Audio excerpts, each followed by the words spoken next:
হিন্দু ধর্মে পুনর্জন্মবাদ বা জন্মান্তর একটি গ্রহণীয় সত্য, বা বলা চলে যে হিন্দু ধর্মে জন্মান্তরকে স্বীকৃতি দেওয়া হয়েছে।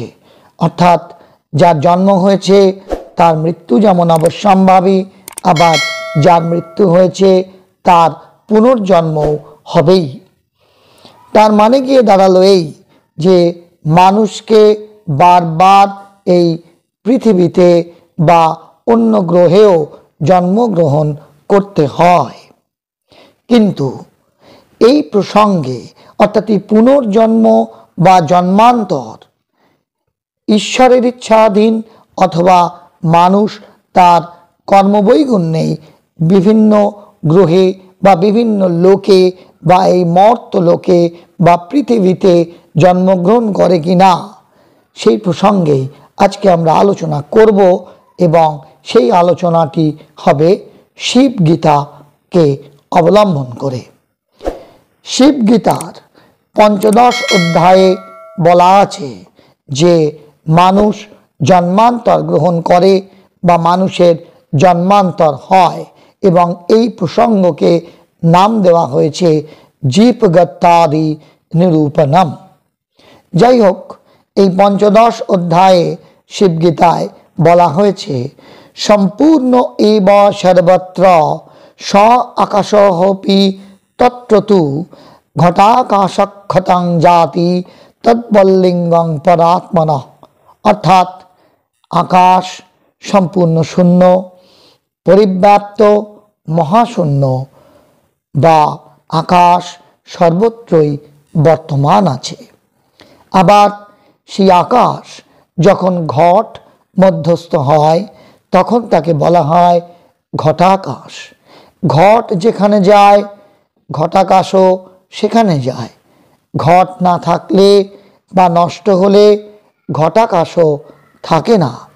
একই রকমভাবে একমাত্র পরমাত্মা সর্বব্যাপী হলেও তা আত্মারূপেই লিঙ্গদেহে বিদ্যমান থাকে। আবার বলা হয়েছে পুনর্দোহান্তরং জাতি যথা কর্মানুসারতঃ আমোক্ষাৎ সঞ্চরেত্যেবং মৎস্য কুলোদ্বয়ং যথা। অর্থাৎ জীব নিজ নিজ কর্মানুসারে বারবার দেহান্তর প্রাপ্ত হয়ে থাকে।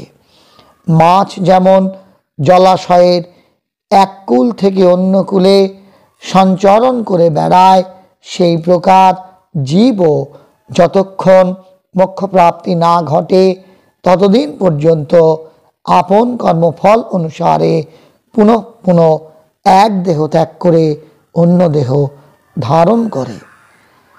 এই পঞ্চদশ অধ্যায়ের 13 নম্বর শ্লোকে বলা হয়েছে পাপ ভোগায় চেদ গচ্ছেদ যমদূতৈ রাধিষ্ঠত যাতনা দেহে মাশ্রিত্য নরকানেব কেবলম। এর অর্থ করলে দাঁড়ায় পাপ কার্যের ফলভোগের নিমিত্ত জীব যদি যমদূত কর্তৃক আক্রান্ত হয় তাহলে সে যন্ত্রণাময় দেহ গ্রহণপূর্বক নরকগামী হয়ে থাকে, অর্থাৎ পাপ ভোগের জন্য নরকে গমন করে।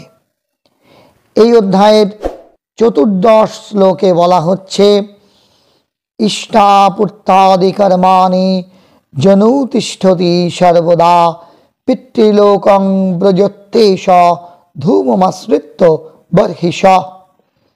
অনুবাদ করলে দাঁড়ায় যে মানুষ সদা সর্বদা ইষ্টাপূর্তি কর্মাদির অনুষ্ঠান করে, অর্থাৎ যাগ যজ্ঞাদি কর্ম প্রভৃতি সৎ কাজ করে, সে বহ্নিজাত ধূম আশ্রয় করে পিতৃলোকে যায়। অর্থাৎ সে অগ্নিসাধ্য যাগাদি বলে যমদূত কর্তৃক আনিত হয়ে পিতৃলোকে গমন করে, অর্থাৎ ধূমরূপ পরিগ্রহপূর্বক তার পিতৃলোকে গতি হয়। আর 15 শ্লোকে বলা হচ্ছে ধূমোদ্রাত্রিং ততঃ কৃষ্ণ পক্ষস্তস্মাচ্চ দক্ষিণাম অয়োনঞ্চ ততো লোকং পিতৃণাঞ্চ ততঃ পরম। তার বাংলা অর্থ করলে এটা দাঁড়ায় যে এই ব্যক্তি প্রথমে ধূম, তারপর ধূম থেকে রাত্রি, রাত্রি থেকে কৃষ্ণপক্ষ, অতঃপর সে কৃষ্ণপক্ষ থেকে দক্ষিণায়ন রূপে পরিবর্তিত হয়। এইভাবে পরিবর্তনের পর অবশেষে পিতৃলোকে গমন করে থাকে। তাহলে বন্ধুরা, আমরা আজকের আলোচনায় আপনাদের সামনে উপস্থাপিত করলাম যে কিভাবে মানুষ জন্মান্তর প্রাপ্ত হয় এবং মৃত্যুর পর কিভাবে সে পিতৃযান বা পিতৃলোকে গমন করে, আর পিতৃলোকে গমন করার পর কি কি কার্যের ফলে আবার তার পুনরাগমন হয় বা জন্মান্তর ঘটে। আজকের এই আলোচনায় শিবগীতায় যে বিভিন্ন শ্লোকে জন্মান্তর বা মানুষের বা জীবের গতি সম্বন্ধে আলোচনা হয়েছে তা আপনাদের কাছে অনুবাদ সহকারে এবং শ্লোক সহকারে উদ্ধৃত করা হলো। এই আলোচনা যদি আপনার ভালো লেগে থাকে, আপনাকে যদি সমৃদ্ধ করে থাকে, তবে অবশ্যই আপনার পরিচিত জনেদের মধ্যে শেয়ার করে দেবেন, সঙ্গে লাইক করুন ও কমেন্ট বক্সে আপনার সুচিন্তিত মতামত লিখে জানান। সঙ্গে চ্যানেলটিকে সাবস্ক্রাইব করে আমাদের পাশে থাকুন। সকলে খুব ভালো থাকুন, সুস্থ থাকুন, আনন্দে থাকুন। ধন্যবাদ।